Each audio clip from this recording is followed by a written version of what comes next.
यार पूजा की चीजों में कोई समझौता नहीं होता, प्राइस बढ़े रहते हैं।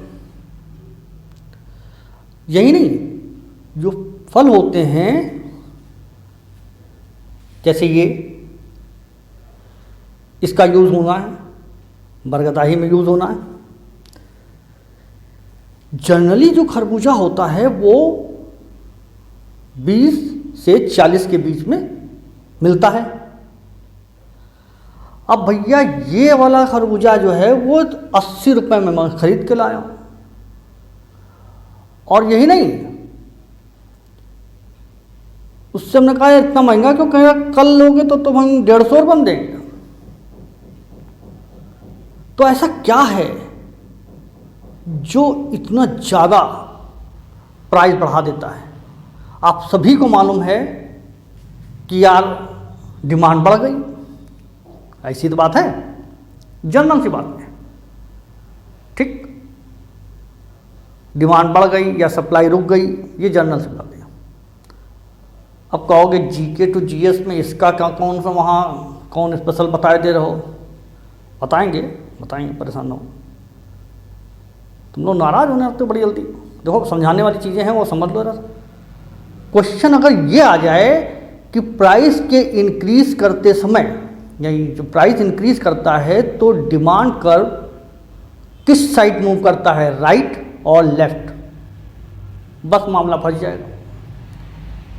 तो भैया कुछ समझने वाली चीज़ें हैं, और जो ग्रेजुएशन कर रहे हैं, इकोनॉमिक्स से ग्रेजुएशन कर रहे हैं अर्थशास्त्र से, तो उनके लिए तो बहुत ही ज़्यादा समझने वाली चीज़ें हैं।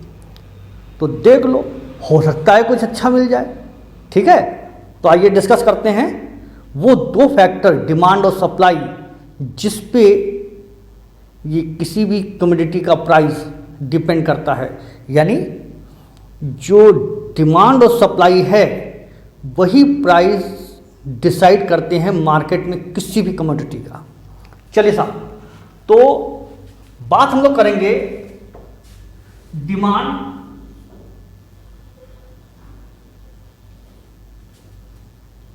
एंड सप्लाई, इसके विषय में कुछ इंटरेस्टिंग चीजें हैं वो समझनी जरूरी हैं, और ध्यान से देखेंगे तो बहुत अच्छा कॉन्सेप्ट क्लियर हो जाएगा इस बारे में। यार ये है, एक तो ये हो गया भाई, एक ये हो गया, 1 2 3 4, 1 2 3 4, 1 2 3 4, 1 2 3 4। सोच रहे हो यार गिनती बता रहे हैं हमको, अरे समझा रहे हैं यार, अरे बता रहे। प्राइस यहां पर होता है ऐसे, और ये होती है क्वांटिटी।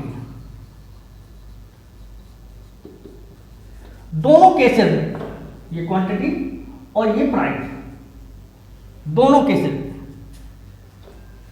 जब हम बात करते हैं डिमांड की, तो यार देखो डिमांड क्या है। पहले डिमांड मान लो ऐसे थी, ये हो गई, फिर ये हो गई, ठीक। इसको थोड़ा छोटा ही रखते हैं तो मतलब डिसाइड करना। तो भैया ये डी कर्व हमारा मेन, इसको डॉटेड कर लेते हैं। ये D2 कहते हैं और ये D1 कहते हैं। हुआ क्या कि जब हम गए मार्केट में, तो ये जो लाल वाले खरबूजे थे, जो हमने अभी दिखाया आपको, इसके ठेलों पे ज़्यादा भीड़ थी, मतलब ज़्यादा लोग पहुंच रहे थे, यानी डिमांड ज़्यादा थी, ठीक है। नंबर ऑफ बायर्स जब बढ़ जाएंगे तो डिमांड बढ़ जाएगी, यही तो बात है जनरली। ये सब कॉन्सेप्ट बहुत छोटी सी बातें हैं, ठीक। तो क्या हुआ यार कि ये मेन और ये, यानी अगर ध्यान दो तो इसकी कंडीशन क्या है, ये ऐसे ऐसे, ठीक है। इसको हम देखें तो ये थोड़ा सा हम क्वांटिटी इधर बढ़ रहा है कि नहीं, ऐसे बढ़ रहा है कि नहीं बढ़ रहा है। तो राइट साइड देखिए, ध्यान दीजिए कि जब प्राइस बढ़ती है तो यहाँ पर 2 के ही उसमें हम लोग सिमट जाएंगे, यहाँ पर 3 के लेवल में, यहाँ पर 4 के लेवल में। यानी कहने मतलब ये कि जैसे जैसे हम उधर जाते जाएंगे तो डिमांड बढ़ती जाएगी, वैसे वैसे प्राइस लेवल बढ़ता जाएगा। ठीक इसी तरीके से इसको देख लो, तो ये हो गया, ये मेन और ये हो गया। इसको हम एस कर्व कहेंगे, ये S2 और इसको कहते हैं S1। ध्यान दीजिए यहां पर क्या होगा, फिर इसको देखने वाली बात है। सप्लाई, यानी जब हम इसकी बात करेंगे, ये इस सप्लाई की, यानी सप्लाई कम है, अब इसमें ऐसे लेफ्ट राइट, ठीक है ना। तो अब ये ना सोचना पीटी कराने लगे हैं, खैर आ जाओ। तो भैया इस तरीके से ये ऐसा कुछ हो गया। तो यहां पर जो समझने वाली बात है वो ये है कि जब कभी ये आपका डिमांड और सप्लाई जहां पर इंटरसेक्ट होते हैं पॉइंट, जो इंटरसेक्टिंग पॉइंट है वही मार्केट में प्राइस डिसाइडिंग मींस प्राइस को डिसाइड करता है, वही पॉइंट, ठीक है। इस पॉइंट पे प्राइस डिसाइड होता है। अब मान लीजिए डिमांड बढ़ जाती है, ध्यान दीजिए, तो डिमांड अगर बढ़ जाती है तो अब डिमांड बढ़ने मतलब ऐसे, और supply as it is constant, यानी एक चीज को हम कांस्टेंट रखते हैं, ध्यान रखना।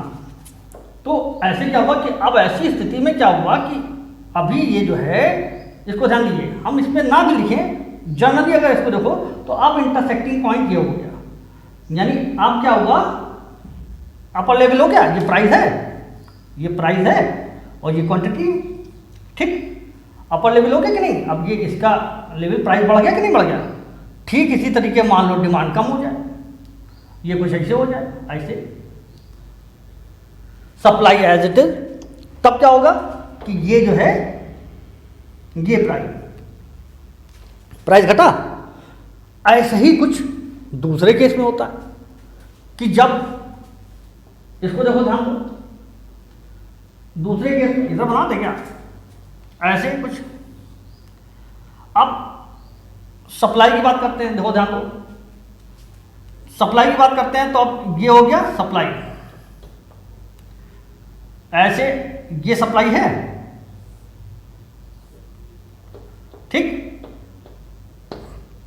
अब डिमांड जो है एज इट इज,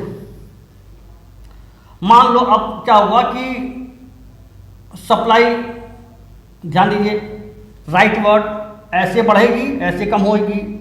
मान लो सप्लाई बढ़ गई, ये हो गई, तो क्या होगा, प्राइस लेवल ये होगा। अगर सप्लाई मतलब कम हो जाएगी तो प्राइस लेवल ये होगा। यानी जैसे जैसे सप्लाई कम हो रही है तो प्राइस बढ़ जाएगा, नमक 200 रुपये किलो बिक जाएगा। ये खरबूजा जो है आप 150 रुपये क्यों नहीं खरीदो भैया, जब है ही नहीं और तुमको पूजा करनी, क्या करो, मजबूरी। तो इस तरीके से ये चीज़ें जो हैं, यानी डिमांड और सप्लाई किसी भी मार्केट में कमोडिटी को, उसके प्राइस को डिसाइड करती हैं। आशा है समझ में आया होगा, ना समझ में आया फिर से एक बार रिमाइंड करके देख लेना। Thank you.